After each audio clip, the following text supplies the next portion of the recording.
never grew up on Transformers. The only part of the IP I experienced was the Michael Bay adaptations, and these Han Solo and Chewbacca robots that can turn into the Millennium Falcon. My brother and I played the hell out of these so much that I remember either Declan or I had to be taken to the ER by my mother. When this nurse was checking out Declan, he noticed these toys and was stoked. He was so stoked that he wanted to show the other nurses this specific toy. And so we relinquished our belongings and gave this nurse a chance to be a nerd at work. Then in turn, an hour later, my brother learned he had cancer. Good times.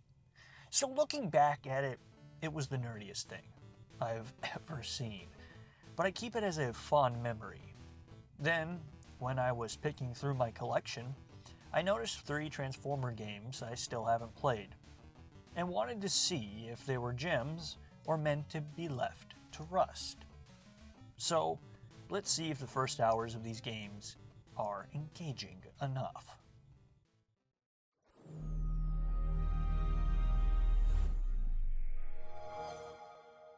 Fall of CyberTron is a commendable piece of work, created by High Moon Studios, thanks in large part to its writing, gameplay, and graphics.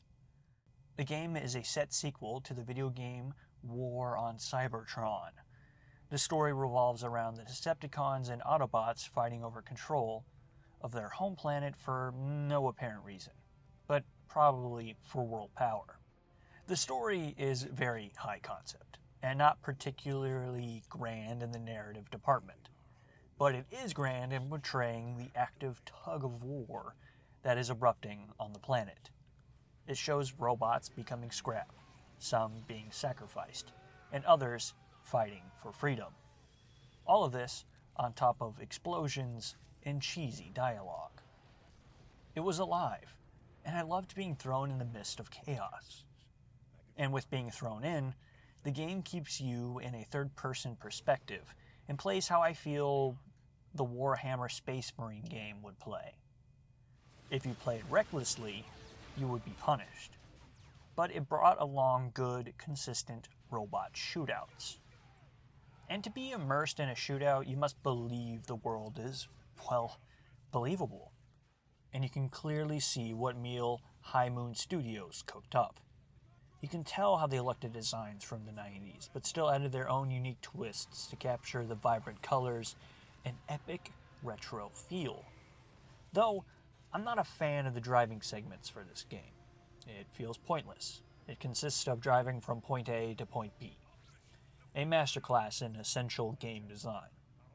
It's a minor complaint that honestly gets pushed to the side once you become Big Tank. And speaking of big, the one thing I loved about the films was a sense of scale. Giant robots on streets causing mass destruction is entertaining.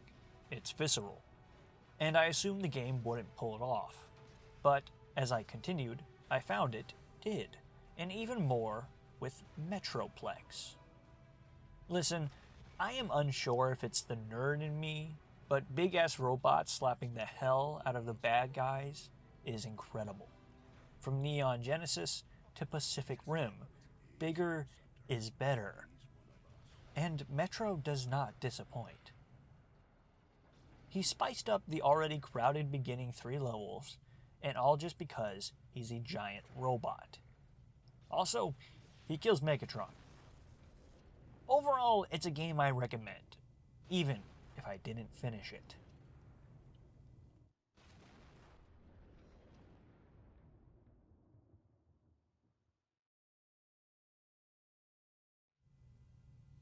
Now, with finding diamonds, it will always come along with mounds of dirt. And that's Rise of the Darkspark. Now, this game is intended to be a crossover tie-in game that connects Fall of Cybertron and the films. Does it work? I have no clue, because I didn't have the motivation to play even 2 levels of this sad and boring asset flip cash grab. It feels bland and soulless with an unmemorable story. Then you have the graphics. Its color scheme is horrendous. Dark, muddled, and brown, with plenty of low-resolution textures that make this piece of media look like visual vomit. I mean, seriously, in this game, you get to see fantastic things like this. Or this. On top of crap, you have another mount, which is gameplay, which is floaty and run-of-the-mill. It was just not even fun, and bored me to death. It's not even worth talking about. Plus, with the glitches and dropped frames constantly plaguing my time with it, it's just better to throw away this title.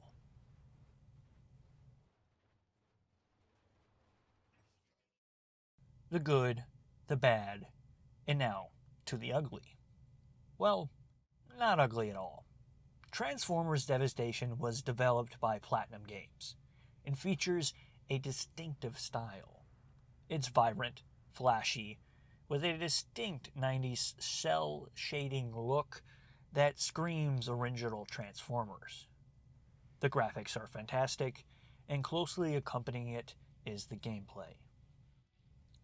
Now you have a chance to play a wide variety of Transformer allies, and with that, you can punch, shoot, and drive through robotic enemies to stop the Decepticons.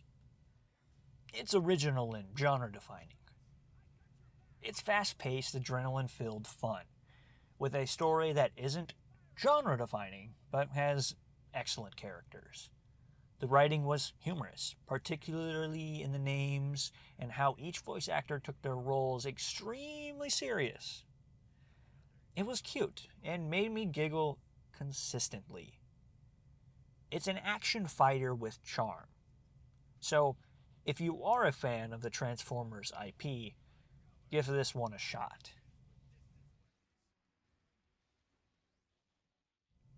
So, am I happy that I played these games? Yes and no. 2 of these titles were fun, but they didn't spark a strong imagination or transport me out of my mundane life. Now, this may be because I am old, but these games just felt like video games, which I will never look down on and often try to praise, but overall I played something new and gave it a shot, and it just wasn't my thing. But I hope one day you too try something new, or even try these video games. Maybe you'll find something that I didn't. So, till next time, nerds, adios.